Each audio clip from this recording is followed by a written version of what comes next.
नमस्कार दोस्तों, कामयाब इंडियन एकेडमी के यूट्यूब चैनल में आप सभी का फिर से स्वागत है। हम इतिहास को पढ़ रहे थे। राजस्थान के इतिहास में हम चौहान राजवंश का संपूर्ण इतिहास पढ़ते जा रहे थे। उसमें हमने सबसे पहले अजमेर के चौहान वंश को पूरा पढ़ा और अब हमारी जो क्लासेज चल रही थी वो रणथंभौर के चौहान वंश को लेकर के थी। उनमें एक आधा क्लास और बच रही है क्योंकि हम लोग हम्मीर देव चौहान को लगभग पढ़ते जा रहे थे। उसमें एक दो क्लास मैंने बना भी दी है और आज शायद हम हम्मीर देव चौहान का तीसरा वीडियो बनाने जा रहे हैं। तो आप ध्यान देना, मैंने आपको शायद लास्ट क्लास में ये बताया था कि जो कारण रहे अलाउद्दीन खिलजी के रणथंभौर पर आक्रमण करने के जो कारण रहे वो कारण कौन कौन से थे। उनमें मैंने आपको 3-4 कारण लिखवाए कि इनके कारण ही अलाउद्दीन खिलजी ने आक्रमण किया था। कहाँ पर? रणथंभौर में। वैसे आक्रमण कितने किए थे? तो 2 बार आक्रमण किए थे, है ना। तो उन्हीं चीज़ों को हम थोड़ा डिस्कस करेंगे, तो ध्यान दीजिए आप लोग। तो पहले तो आपको ये पता होना चाहिए कि अलाउद्दीन खिलजी ने कितनी बार आक्रमण किया। तो यहाँ पर हम लिख रहे हैं ए के द्वारा हम्मीर देव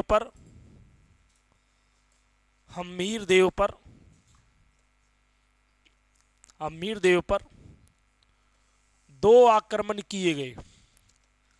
ये ध्यान रखना, 2 आक्रमण किए। अच्छा, 2 ही आक्रमण उसने किए थे जलालुद्दीन खिलजी ने। जेके ने भी 2 ही किए थे और एके ने भी कितने किए? 2 ही किए। कौन कौन से हैं? 2 ध्यान दीजिए। सबसे पहला है 1299 से और 1300 के बीच, 1300 ईस्वी पहला आक्रमण। और दूसरा आक्रमण था 1301। ये ध्यान रखना, 2 आक्रमण रहे। पहला आक्रमण 1299 से 1300 और अगला है 1301। इसको कई बार है ना 1300 से लेकर के 1301 भी लिख दिया जाता है, लेकिन हम लोग सबसे पहले तो पहला आक्रमण पढ़ने वाले हैं। ये पहला आक्रमण कैसे हुआ था उसके बारे में पूरी बात है, कारण मैंने आपको बता दिए थे। दोस्तों ध्यान देना, जब पहला आक्रमण हुआ तो पहला आक्रमण हम अगले पेज पर डिस्कस करेंगे। यहाँ पर तो पहले आक्रमण का जो समय है 1299 से 1300 के आसपास है। ये 1299 से 1300 के आसपास ये समय है।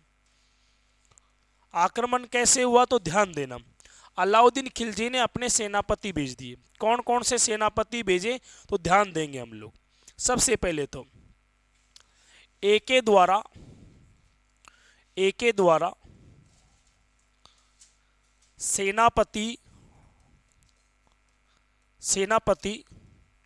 और सेना को भेजा गया। कहां पर भेजा गया? तो आपके रणथंभौर में। तो वो सेना सबसे पहले कहां पर आई तो ध्यान देना, वो सेना सबसे पहले, जैसे देखो ये तो है रणथंभौर और ये सेना सबसे पहले इस क्षेत्र में आई यहाँ पर। तो यहाँ पर बाहर की तरफ, क्योंकि किला तो यहाँ पर है लेकिन बाहर की तरफ ये वाला जो इलाका है ये एक मैदान है भाई, और इसको अपन कहते हैं हिंदू वाट का मैदान। तो ये ध्यान रखना, इसको अपन कहते हैं हिंदू वाट का मैदान कहते हैं। बड़ा महत्वपूर्ण होगा भाई ये, आपसे पूछा जाएगा हिंदू वाट का मैदान कौन से जिले में है, तो ये कहाँ पर है? सवाई माधोपुर में, है ना। ऐसे ध्यान रखना आपको। तो ये क्षेत्र कैसे? तो यहाँ पर ये रणथंभौर का किला है और किले के बाहर ये मैदान है, हिंदू वाट का मैदान। तो ध्यान रखना, जो इनकी सेना थी वो यहीं पर आई। तो लड़ाई कौन सी हुई थी? हिंदू वाट की लड़ाई। ये आप ध्यान रखना, लड़ाई का नाम है हिंदू वाट की लड़ाई। लेकिन हमने जलालुद्दीन खिलजी में पढ़ा था जाही की लड़ाई, यदि आपको याद हो तो, है ना, हिंदू वाट की लड़ाई। अब ये लड़ाई का समय क्या है तो मैंने बताया था आपको 1299 से 1300 के आसपास ये समय है भाई। तो ये लड़ाई किस किस के बीच में हुई है? तो इधर की तरफ से भी है ना हम्मीर देव खुद लड़ने के लिए नहीं आया। इधर की तरफ से कौन आया लड़ने के लिए? तो यहाँ पर आए भीम सिंह। ये ध्यान रखना आप लोग, भीम सिंह और कौन आया? धर्म सिंह। ये 2 सेनापति भेज दिए थे हम्मीर देव ने लड़ने के लिए। एक तो भीम सिंह है और दूसरा धर्म सिंह है। ये बड़ा महत्वपूर्ण होने वाला है। और सामने की तरफ से भी ध्यान रखना, अलाउद्दीन खिलजी खुद नहीं आया है, उसने भी किस किस को भेज दिया, तो उसने भेजा था अपने 3 सेनापति। इसमें एक तो कौन था बताओ, उलुंग खान, ये ध्यान रखना। एक तो कौन सा, उलुंग खान, ये ध्यान रखना। ये कहाँ का था, तो बयाना का जागीरदार था। ये बयाना का क्या था, जागीरदार था, है ना, उलुंग खान। इसके अलावा ध्यान रखना एक और था अल्पा खान, एक और था इसमें अल्पा खान, और इसी में एक और था ना नुसरत खान, एक और था नुसरत खान। इस तरीके से 3 सेनापति आए थे। अब आप लोग इसमें उनको काउंट मत करना, मोहम्मद शाह और कहबू को, क्योंकि आपको तो पता ही है वही तो कारण है जिनके कारण ये लड़ाइयाँ हो रही हैं। वो जाके बैठ गए थे कहाँ पर, देखे, रणथंभौर में। आपको याद होनी चाहिए, कहानी सुनाई थी मैंने, चिमना बेगम वाली कहानी, ठीक है ना भाई। अब देखो लड़ाई बहुत अच्छे से हुई, इसमें कोई दोहराए नहीं। इसको है ना जीतने का काम किसने किया, इस लड़ाई को जीतने का काम किया था भीम सिंह और धर्म सिंह ने। और इनकी इसमें क्या हो गई थी, हार हो गई थी। ये भी आपको ध्यान रखना, हार हो गई थी।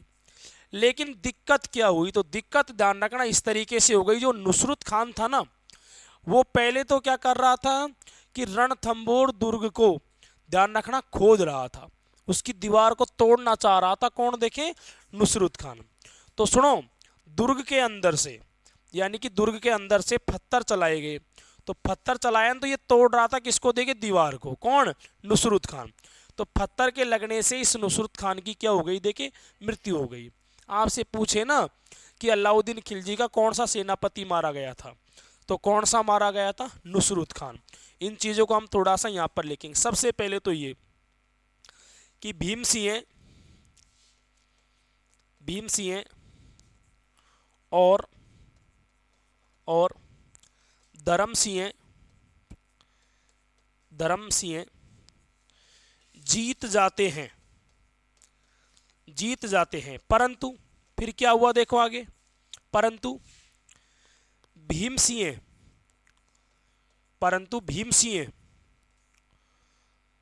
खिलजी की सेना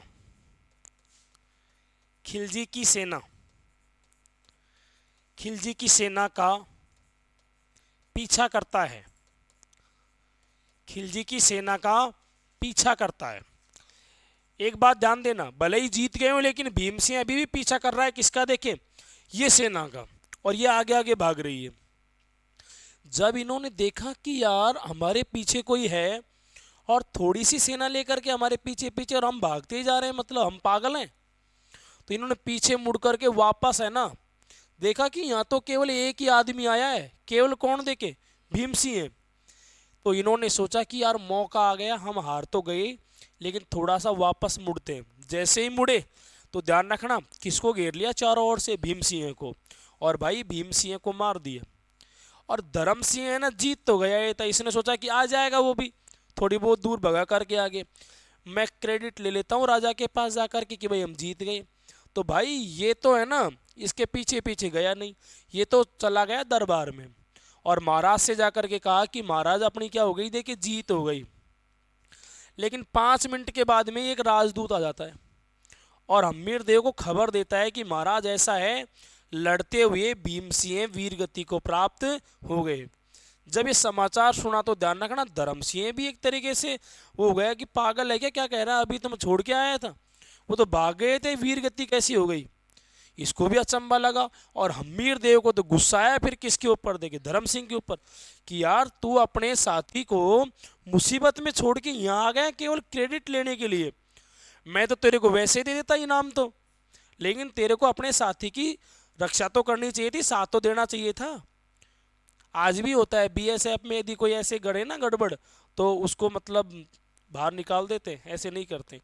तो ध्यान रखना फौजी हमेशा रक्षा करते हैं बहुत अच्छे से, और हमारे देश को तो बहुत अच्छे से गर्व होना चाहिए कि हमारे देश के जो सैनिक है ना अपनी ड्यूटी बहुत अच्छे से निभाते हैं। ये मानो कई बार तो जान की बाजी भी लगा देते हैं, आए दिन खबर सी आती रहती है कि आज वहाँ पर शहीद हो गए, ऐसे करके पीछे नहीं हटते हैं। ऐसा नहीं कि अपने साथी को मुसीबत में छोड़ दिया, ऐसे नहीं, सब डटे रहते हैं एकदम। तो ध्यान रखना भीम सिंह धर्म सिंह की जीत धर्म भीम सिंह और धर्म सिंह जीत जाते हैं, परंतु भीम सिंह खिलजी की सेना के पीछा करता है, खिलजी की सेना का पीछा करता है। इसलिए इसलिए इसलिए खिलजी की सेना खिलजी की सेना इसे मार देती है। खिलजी की सेना इसे क्या कर देती है बताओ? मार देती है। ये ध्यान रखना। आगे चलेंगे, बाद में लिखना आप लोग, थोड़ा सा आगे है ना। आगे क्या हुआ फिर देखिए इधर आगे क्या हुआ। तो धर्म सिंह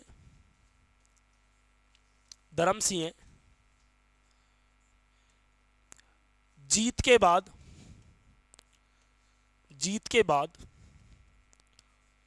सीधे ही राजमहल में चला गया। राजमहल में चला गया, सीधे ही कहां चला गया? ये राजमहल में।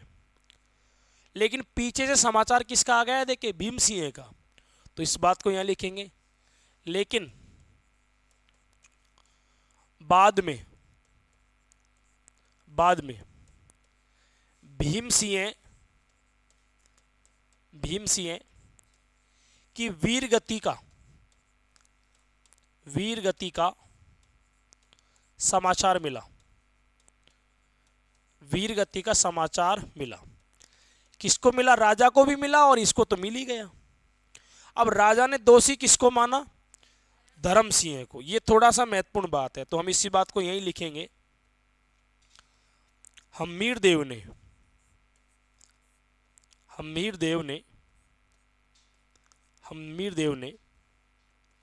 धर्म सिंह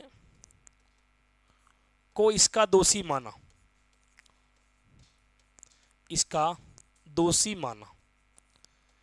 अब यदि दोषी माना है तो इसको दंड भी देना पड़ेगा फिर तो क्या दंड दिया था ना? तो हम्मीर देव चौहान ने इसकी दोनों आंखें निकलवा दी। किसके? देखिए बताओ, धर्म सिंह की। तो ये भी बड़ी महत्वपूर्ण बात है। हम्मीर ने या फिर हम्मीर देव ने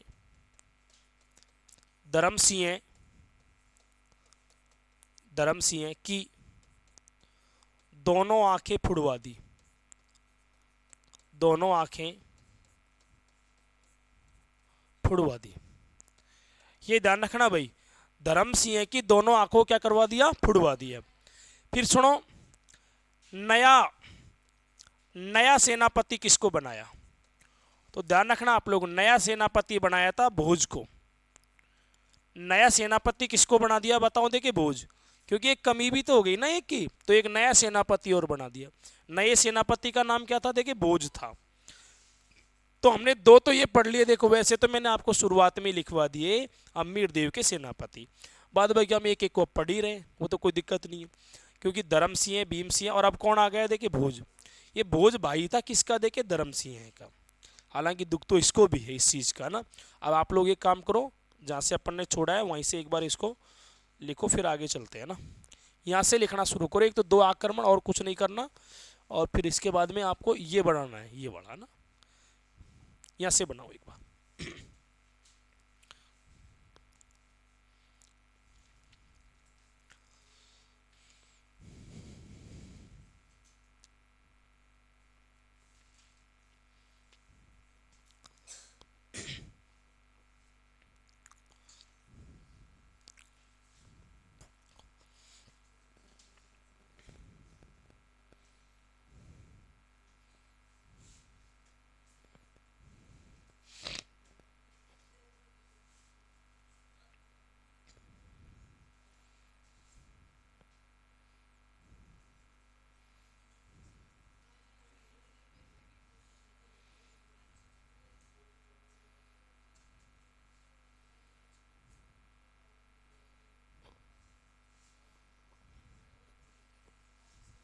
इसके बाद में अगला ये है ना, हिंदुवाट का मैदान है। कहाँ लड़ाई कहाँ हुई थी? थोड़ा सा पूछ ले तो कभी। हाँ, ये सवाई माधोपुर है ना, ये सवाई माधोपुर में हिंदुवाट का मैदान।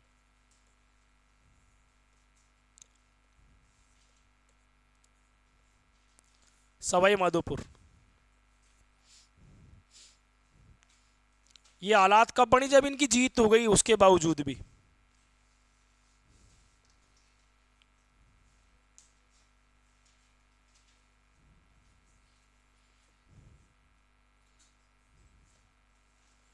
खिलजी की सेना ने इसे मार दिया, किससे देखें, भीमसिंह को ना।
हिंदू वाट का मैदान है ना, हिंदू वाट की लड़ाई है।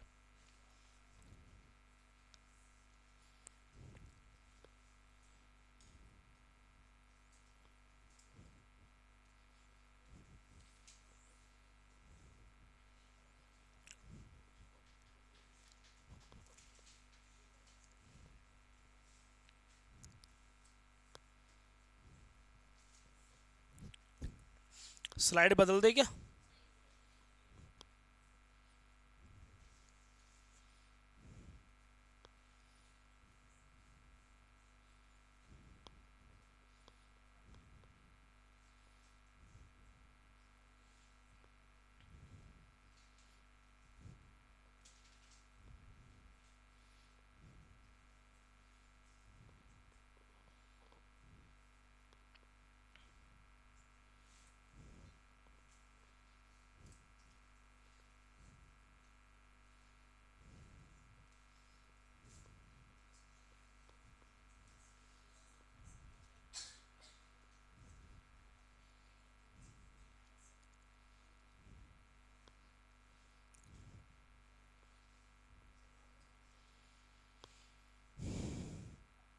अगला ये और लगा हुआ ना।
स्लाइड बदल दे क्या भाई?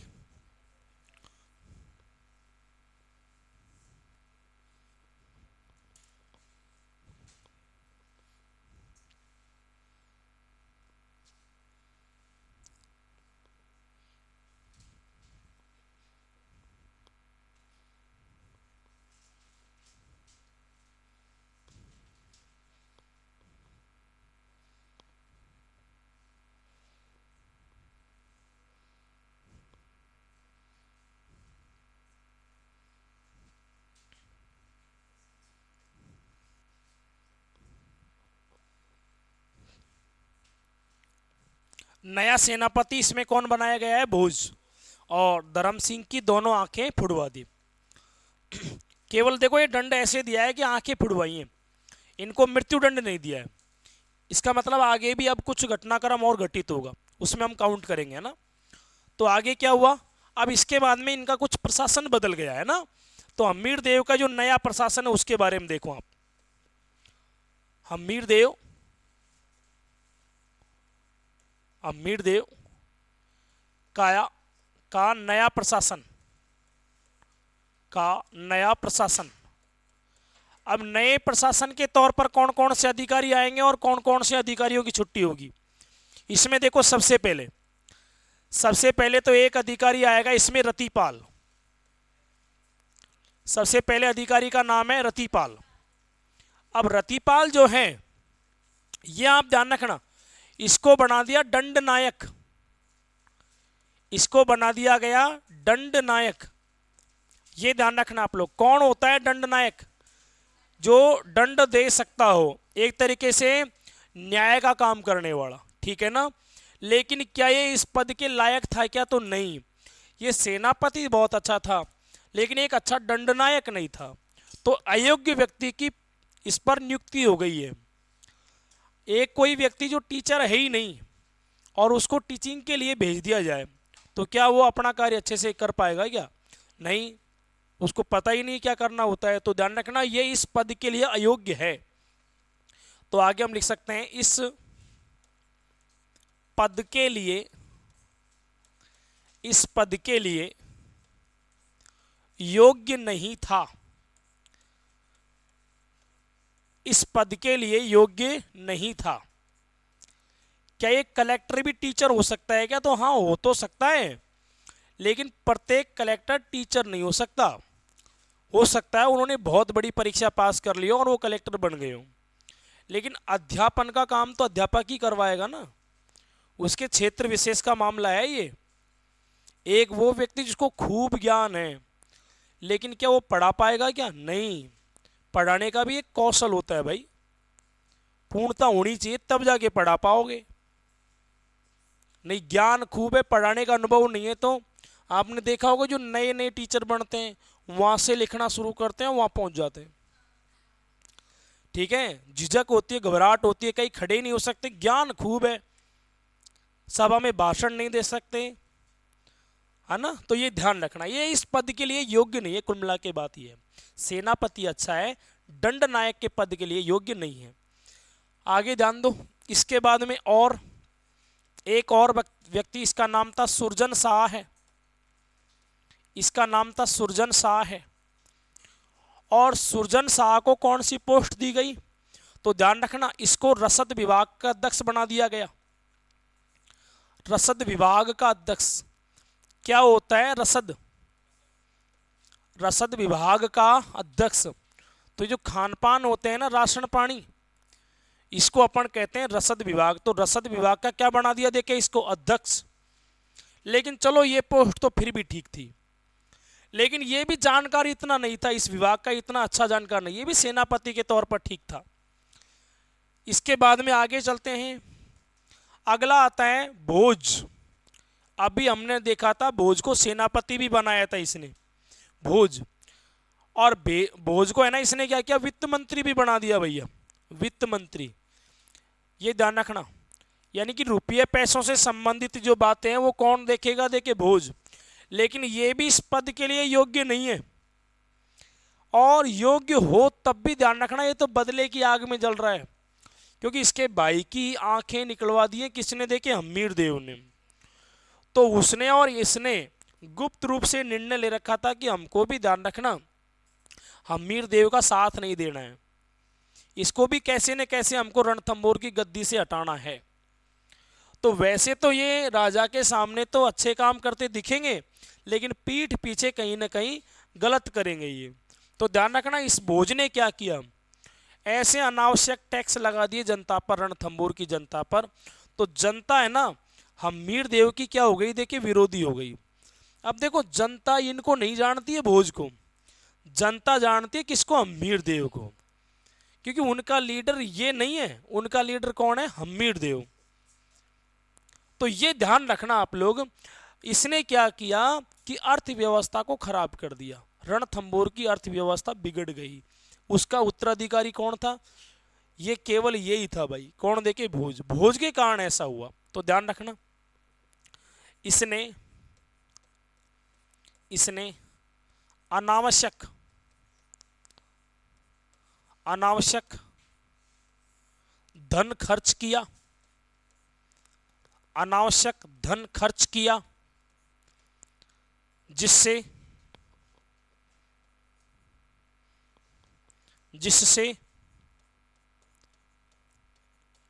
आर्थिक स्थिति खराब हो गई। आर्थिक स्थिति खराब हो गई। किसकी आर्थिक स्थिति खराब हो गई? तो ये ध्यान रखना, रणथंभौर की खराब हो गई। तो देखो, इसमें कहने का मतलब है अब तक 2 अधिकारी ऐसे हैं जो कोई काम के नहीं है। भले ही हो सकता है एक अच्छा वित्त मंत्री था ये, लेकिन इसने सुधारा नहीं, उल्टा इसने तो बिगाड़ने का काम किया है। यहाँ पर ये चाहता ही नहीं रणथंभौर की उन्नति हो, ये तो चाहता ही इस चीज को कि इसका विनाश हो। तो ध्यान रखना। इसके बाद में एक और महत्वपूर्ण, और उसमें कौन देखे? धर्म सिंह। अब सुनो, धर्म सिंह ने बाद में क्या किया, जब ज्यादा ही हालात खराब हो गई राज्य की, तो राजा से कहा कि एक काम करो, भले ही मेरे आंख नहीं है, लेकिन मुझे आप वित्त मंत्री बना दो, मैं दोबारा से है ना चीजों को बेहतर कर दूंगा, पहले जैसी बना दूंगा, किसी प्रकार की कोई दिक्कत नहीं आएगी, अर्थव्यवस्था बहुत अच्छी चलाऊंगा मैं। हम्मीरदेव ने कहा कि चलो भाई ठीक है, आप चलाओ फिर। तो सुनो, फिर भोज से इस मंत्रालय को छीन लिया, और ये मंत्रालय किसके दे दिया? देखें, धर्म सिंह को। और ये मंत्रालय दे दिया तो, लेकिन ये भी तो उसी रास्ते पर है, ये भी तो इसी का भाई है। तो ध्यान रखना आप लोग, भोज से वित्त मंत्रालय लेकर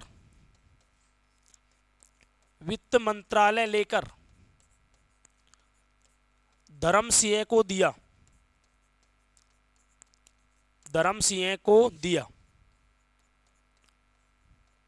धर्म सिंह को दिया, क्योंकि इसने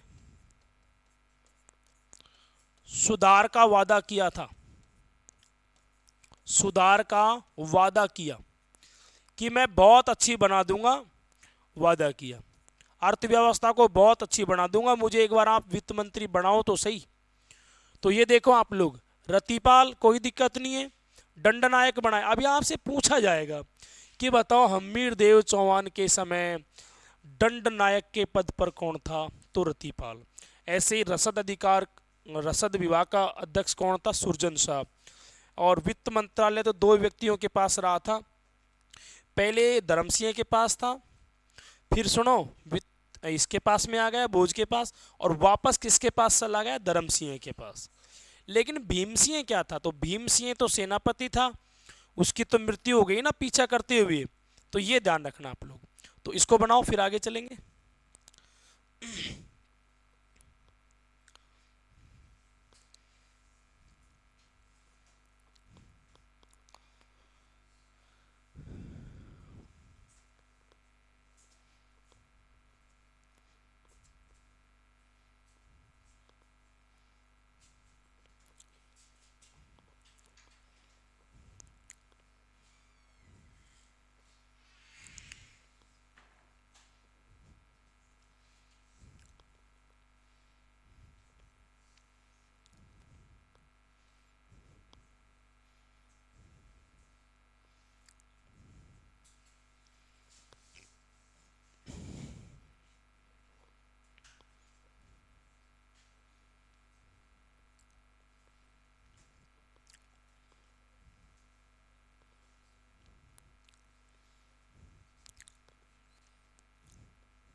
चलें आगे। तो ये तो हमने प्रशासनिक अधिकारी देख लिए, और देखो इसके बाद में क्या दूसरा आक्रमण करेगा क्या? तो हाँ, इसके बाद में दूसरा आक्रमण किया किसने? देखिए, अलाउद्दीन खिलजी ने। लेकिन उससे पहले हम लोग को थोड़ा सा ये और ध्यान रखना आप लोग, नुसरत खान की भी तो मृत्यु हो गई थी, है ना? क्या करते हुए बताओ, देखिए दीवार तोड़ते हुए। इस बात को चलो हम आगे लिख लेंगे। यहां पर अब देखते हैं हम दूसरा आक्रमण, है ना, एके का दूसरा आक्रमण, एके का दूसरा आक्रमण। अब ये सुनना आप लोग कि दूसरा आक्रमण कब हुआ, तो 1301 में। ये डेट बड़ी महत्वपूर्ण डेट है, एग्जामों में बार बार पूछ ली जाती है। 1301 में, है ना, आक्रमण कर दिया। और ये पहली जगह है जहां पर अलाउद्दीन खिलजी ने आक्रमण किया है।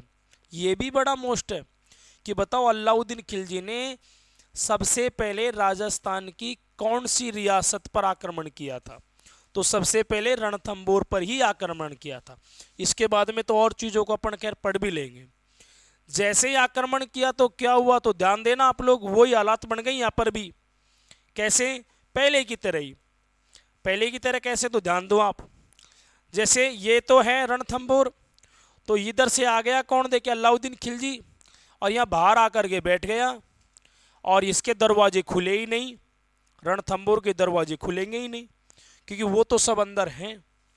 यहीं पर है सारे सेनापति, कौन कौन, एक तो सेनापति है हम्मीर के पास, कौन, देखिए रणमल।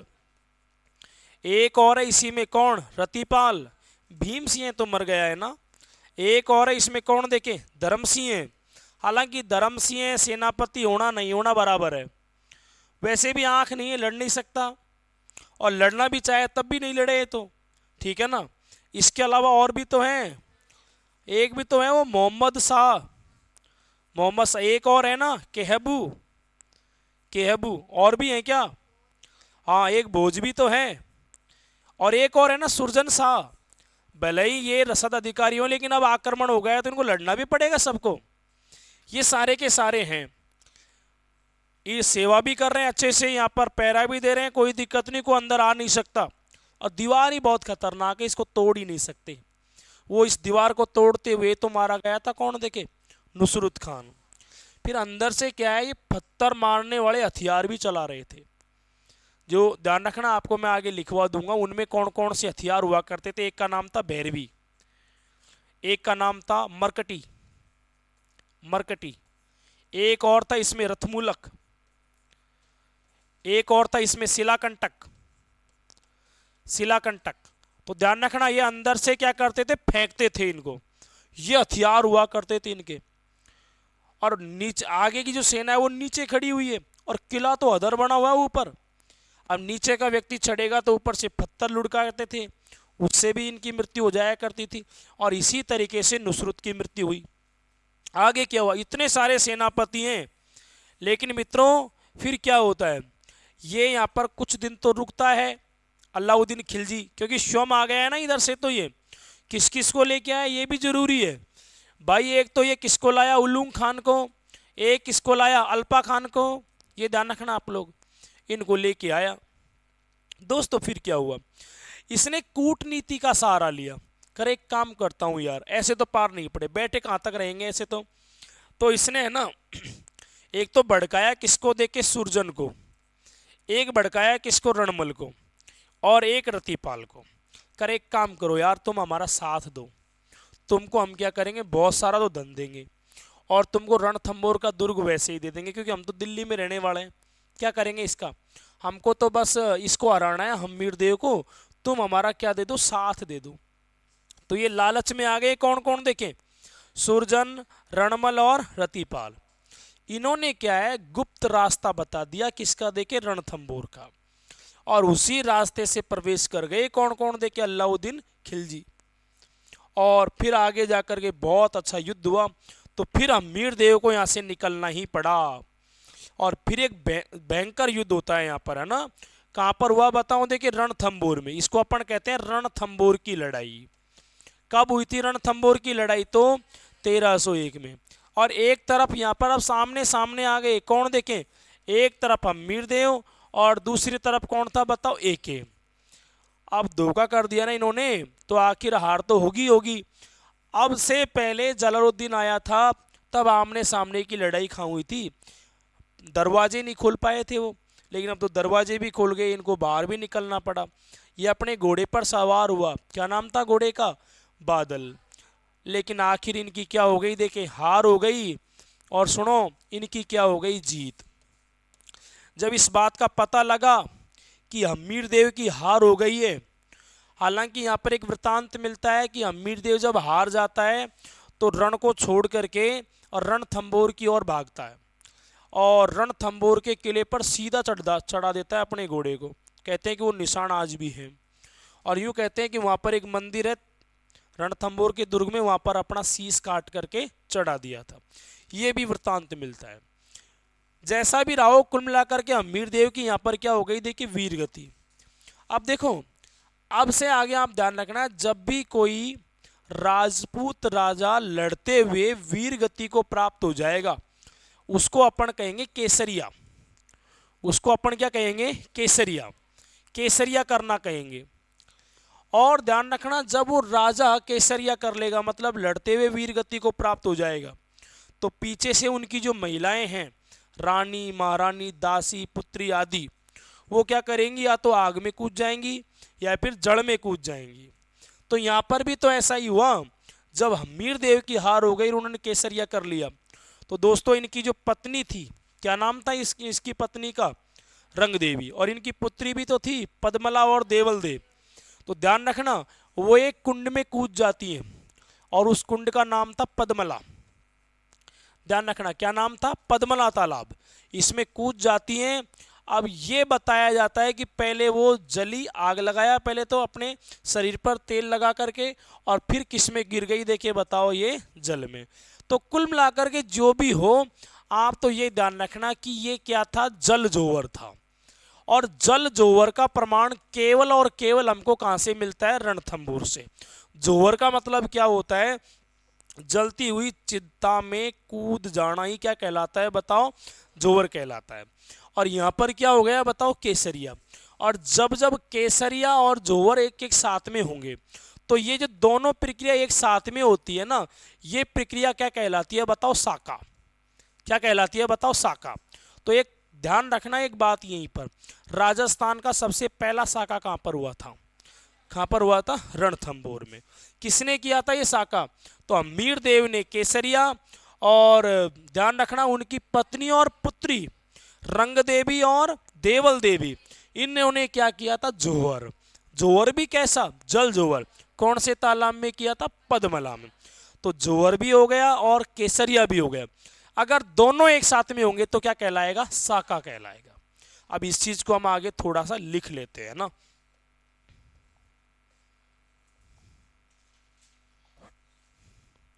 तो लास्ट में हमने ये देखा था, एक तो इनके पदाधिकारी। आगे देखो, अलाउद्दीन खिलजी एक का दूसरा आक्रमण, यानी कब हुआ, 1301 में। तो यहां पर आप ध्यान रखना, लड़ाई का नाम क्या है, तो रणथंभौर की लड़ाई। रणथंभौर की लड़ाई, और ये फाइनल लड़ाई है भाई। और एक तरफ इसमें कौन आ जाएंगे, तो हम्मीर देव, और सामने की तरफ दूसरी तरफ आ जाएगा एक है। कुल मिलाकर के इसकी तो क्या हो गई, जीत, और है ना हम्मीर देव की इसमें क्या हो गई, हार। अब यहां पर कुछ बातें जिनको अपन लिख लेते हैं। सबसे महत्वपूर्ण बात तो ये, एके ने स्वयं आकर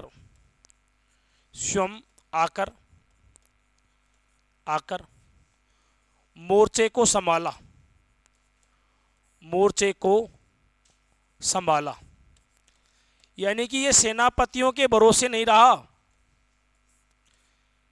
इसने स्वयं ने है ना मोर्चा संभाल लिया। फिर क्या हुआ, देखो आगे, एके ने कूटनीति से अम्मीर के सेनापति को अपनी ओर मिला लिया। कौन कौन थे इसमें, देखो आप लोग, तो इसमें नाम ध्यान रखना है आपको। पहला तो इसमें ध्यान रखोगे कौन, देखें, सुरजन चरित्र तो किताब का नाम है भाई, सुरजन शाह। और दूसरे हैं इसमें रणमल, तीसरे कौन है इसमें, रतिपाल। कुल मिलाकर के इन्होंने धोखा कर दिया, इन्होंने गद्दारी कर दी, किनके साथ में, हम्मीर देव के साथ में। तो तीन तो महत्वपूर्ण ये हैं, इनमें कोई दिक्कत नहीं। आगे क्या हुआ, तो इस चीज को आप ऐसे ध्यान रखना भाई। 1301 में राजस्थान का पहला साका हुआ। पहला क्या हुआ देखिए भाई, साका। तो राजस्थान का पहला साका कहां पर होता है, ये रणथंभौर में। ये ध्यान रखना, राजस्थान का पहला साका हुआ। और चीज हम थोड़ा सा आगे देखते हैं ना, और क्या हुआ फिर आगे। साका हो गया, साके में ध्यान रखना आप लोग, सबसे पहली बात तो रणथंभौर का साका, रणथंभौर का साका क्या क्या विशेषताएं इसकी, वो सारी बात हम जानेंगे। रणथंभौर का साका कब हुआ है, 1301 में, 1301 में, है ना। अब इनमें जो प्रश्न आपसे पूछ सकता है वो कि कब हुआ है, अगर समय पूछे ना तो 1301 बता देना। और इस समय यहाँ का शासक कौन था, ये बहुत जरूरी है। शासक कौन था, हम्मीर देव। ऐसे प्रश्न आते हैं कि बताओ इस समय शासक कौन था, तो हम्मीर देव, ये ध्यान रखना। और फिर अगली बात आती है, केसरिया किसने किया था, बहुत जरूरी है बताना। केसरिया, केसरिया करने वाले स्वयं थे ना, ये कौन देखें, हम्मीर देव।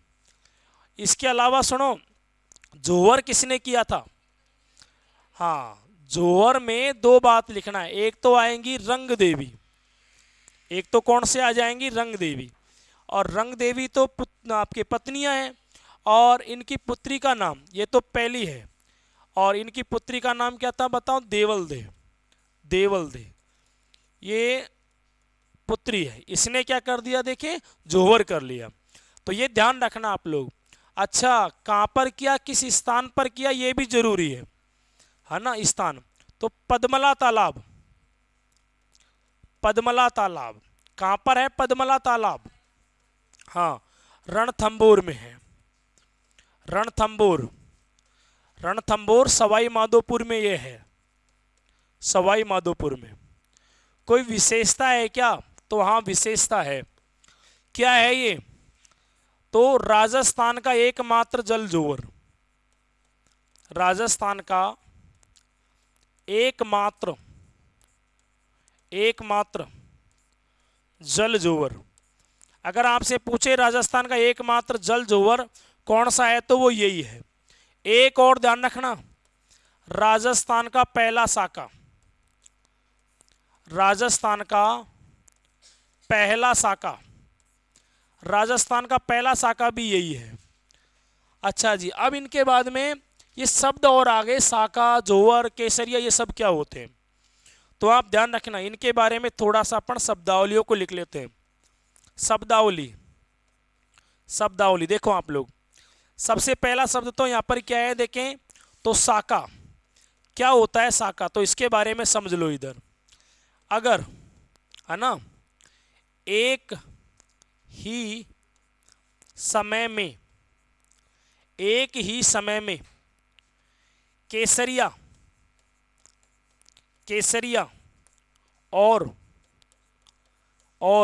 जोहर हो जाए, हो जाए, तो ध्यान रखना क्या कहलाएगा देखें, साका।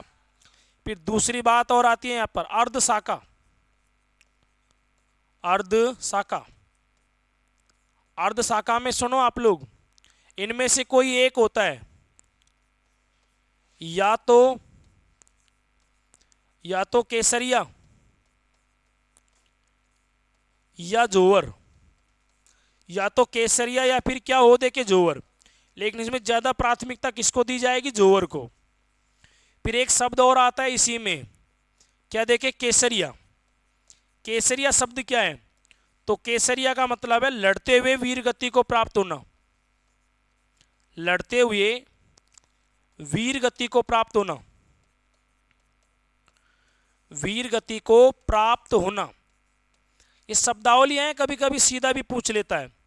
और एक शब्दावली और है इसी में, क्या देखें, नंबर 4, इसको अपन कहेंगे जोहर। क्या होता है जोहर? तो देखो इधर, जोहर का मतलब होता है, ध्यान रखना, राज्य की हार हो जाने पर, हार हो जाने पर, हो जाने पर रानी तथा दासियों द्वारा, दासियों द्वारा अपने अपने सतीत्व की रक्षा, की रक्षा की जाती है। और ये क्या करती हैं फिर, ध्यान रखना, इसको थोड़ा आगे लिखेंगे अपन, वैसे ये आग में कूद जाती है ना, आग में कूद जाती है। यही क्या कहलाता है दोस्तों, जोहर कहलाता है। तो यहां पर 4 शब्द थे, एक तो शाखा, अर्ध शाखा, केसरिया और क्या देखे, जोहर। तो आपने इसको लास्ट में यहां पर छोड़ा है, आपको यहां से लिखना शुरू करना है इसको ना, कुछ रह गया हो तो यहां से बनाओ, फिर आगे चलते हैं। ये स्लाइड तो हो गया था कि सभी का, किसी का रह रहा है क्या?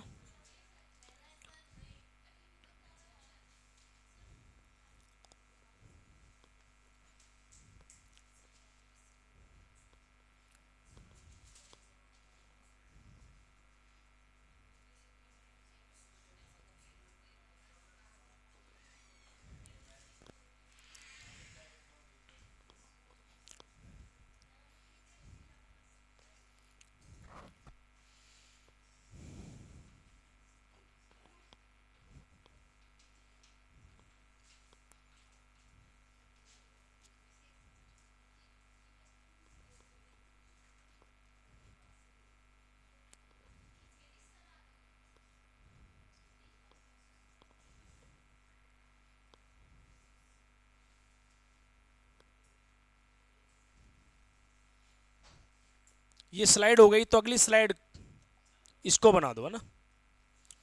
या थोड़ा सा ये ज्यादा बात है, ये शब्दावली जरूर लिख देना लेकिन, है ना।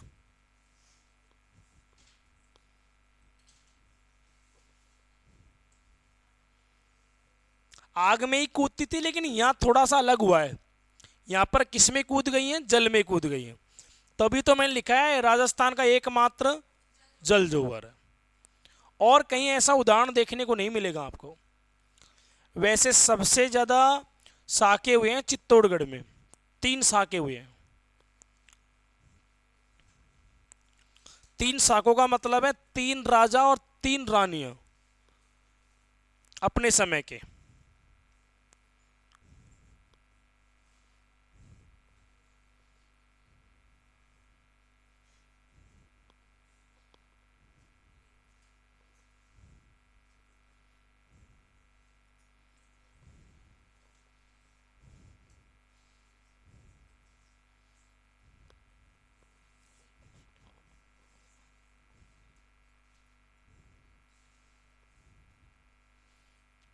इनमें से कोई एक, या तो केसरिया या फिर जोहर।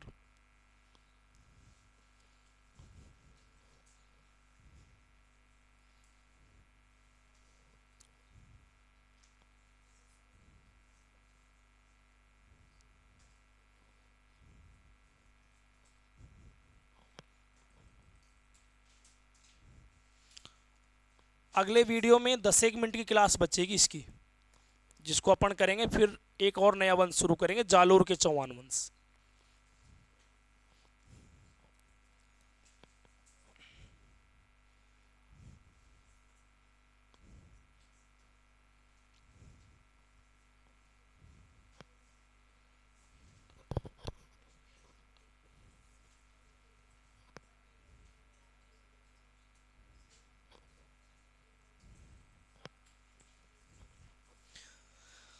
देवल दे इनकी पुत्री हैं, ये तो पुत्री हैं, और जो वो रंग देवी हैं वो पत्नी है।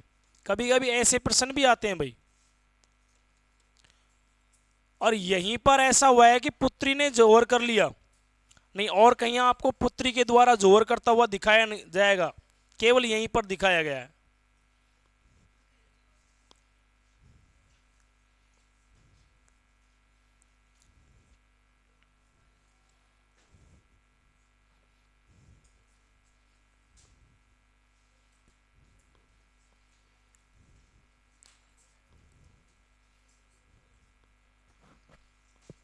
तो दोस्तों आज के लिए इतना ही काफ़ी है, और मिलते हैं फिर अगले वीडियो के साथ। 10 या 15 मिनट की क्लास और अगले वीडियो में अपन करेंगे।